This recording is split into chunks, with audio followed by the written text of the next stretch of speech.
Et je viens de revoir l'action. Oh là, il est trop fou. Eh ben, je m'en fous. On a pris un but, il est parti en cacahuète, Johan Garcia. Guettez où il est. Il y a 4 défenseurs derrière lui. Mais moi, c'est pas ça. C'est qui notre gardien? Qui es-tu? C'est même dans sa dinguerie. Dites-vous, il est sorti.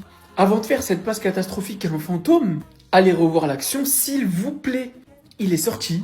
Sombrero de la cuisse du genou. Derrière, il passe son corps devant le joueur de l'équipe adverse pour faire un contrôle délicieux pied gauche alors qu'il est droitier. Et derrière, il enchaîne. Qui es-tu? Et le pire dans tout ça. Non, parce que bon, sa dinguerie, voilà, sa dinguerie, c'est une dinguerie. Il fait une passe à Casper, l'attaquant la récupère, tire et but. Il aurait dû faire une Karius ce soir. S'effondrer. Le mec, il a fait une dinguerie. Il permet à Oviedo d'ouvrir le score dans un match qui était déjà bien compliqué, bien verrouillé, où on avait du mal. Et en plus de te faire une sortie digne d'un attaquant, et on peut dire au FC Barcelone qu'on a un goal, un gardien de but plus technique que des attaquants d'équipe adverse, que des ailiers d'équipe adverse. On l'a vu avec son petit extérieur le dernier match, et aujourd'hui avec sa sortie. Derrière, il sort quand même un match de patron. Tous les arrêts décisifs. Dans la fin du match, il les a fait comme si de rien n'était. C'est un malade. Voilà les gars, je vous le répète, on l'a payé 25 millions. Non, dans le football d'aujourd'hui, on a payé ce gardien 25 millions. Non, juste réalisé. Voilà, gingembre.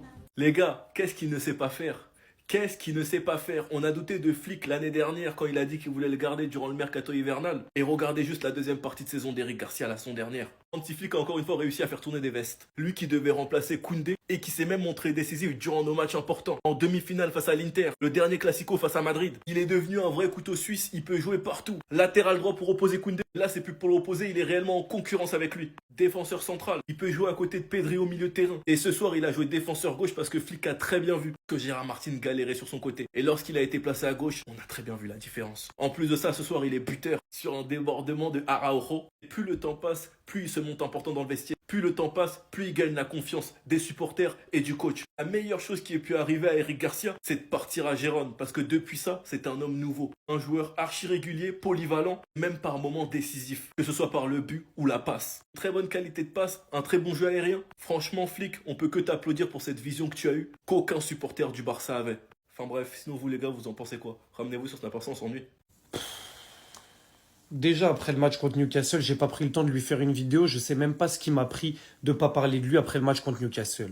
Mais là, je suis obligé. Mais là, c'est plus fort que moi. En fait, qu'est-ce que vous voulez que je vous dise? Son entrée a littéralement changé le match.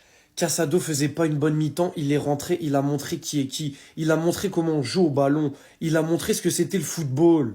En fait, ce milieu de terrain, c'est de la triche, j'ai compris. Pedri, meilleur milieu de terrain du monde, il n'y a même plus besoin de vous le présenter. Je vais pas faire une vidéo sur lui à chaque fois, parce qu'à chaque fois, il est fort. Mais De Jong, Pedri, mais c'est quelle masterclass, c'est quel poulet, c'est quelle dégustation au milieu de terrain. Personne ne peut leur prendre la balle, ils sont trop complémentaires, ils se trouvent parfaitement. En fait, les chiffres, ça vaut mieux que mes paroles. De Jong, en une mi-temps, c'est une passe D, 64 passes sur 65 réussies.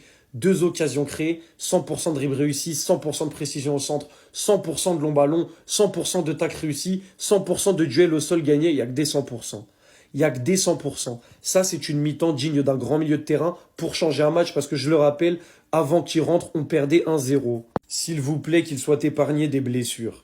Pedri, De Jong au milieu de terrain, les deux quand ils sont pas blessés, quand ils jouent ensemble, c'est juste une masterclass, c'est trop fort.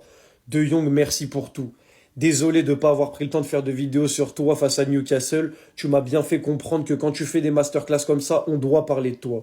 Et aujourd'hui, celui qui parle pas de Jong, c'est le fou du bus. Parce que l'entrée qu'il fait, c'est trop une dinguerie. Merci pour tout, Frenkie. Le train, vous le prenez, vous le mettez bien au fond de votre as. Voilà, en anglais pour les bilingues. Et vous a prévenu, cette année, ça sera mon prime. Ça rigolait! Ça rigolait! Encore un grand match de notre capitaine.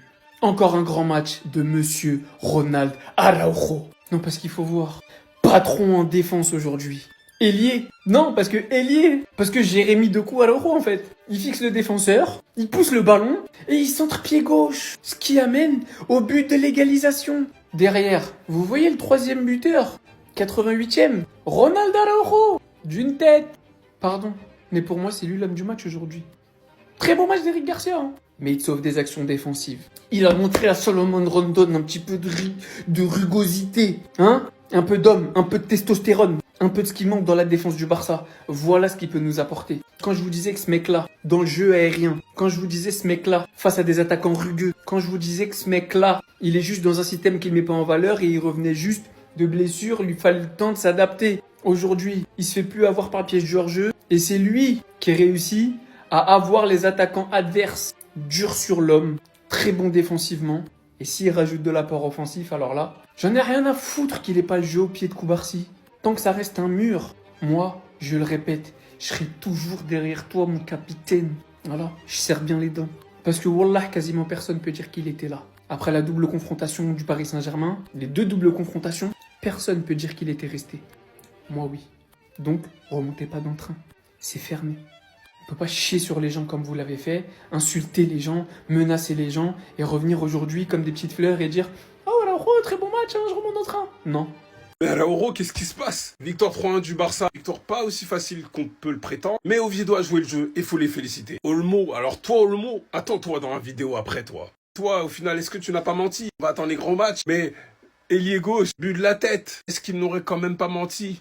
Quand il dit qu'il arrive à son prime, on va attendre un peu. Oviedo ouvrira le score sur une erreur de Yann Garcia, que j'ai évidemment saucé hier comme par hasard. Soit avec Fricandel qui s'est transformé en Neuer. Don qui est là partout alors que c'était à 10 ans ton prime. Et même Eric Bailly aussi, qui est méchant. Araujo va tout débloquer. Sans Araujo. Ferran Torres qui va essayer de marquer. Eric Garcia va marquer en fait. Couteau suisse.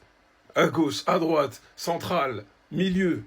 Bref, c'est surtout l'entrée de Frenkie qui va rassurer tout le monde. Et ouais, un passeur sur la tête de Lewandowski venu saouler la charnière centrale, même s'il faisait un bon match. Ferran Torres était trop gentil. Je vous dis de mettre du respect sur Dion, vous avez voulu le vendre pour mettre Casado titulaire. MDR, vous, encore une fois, vous l'avez attaqué alors qu'il a été blessé 3 fois à la même cheville. C'est Pedri, encore une fois pour ton football. Mais De Jong est venu beaucoup le soulager. Avec le centre maintenant, quête la tête de Lewandowski. Regardez seulement l'état dans lequel... Bref, Fermine, toi là, faut revenir. Faut revenir. J'ai la flemme de prendre une photo d'Olmo. Olmo, t'es foutaise là. T'es bon pendant un match et demi. Et l'autre, déjà t'es pas trop bon sur l'autre moitié. Et l'autre moitié, tu vas te blesser. 60 millions, c'est fait scam. Bien aussi, c'était compliqué. Alors Martine, on veut bien être gentil avec toi pour t'encourager, mais stop un moment. Si la direction avait écouté Eli pendant Grimaldo en renforçant les côtés, comme lui se blesse tout le temps. Ah, merci Rashford. Parce que c'était toi le plus dangereux devant. Espérant cette fois que Rafinha ne soit pas blessé quand il est sorti. Bref.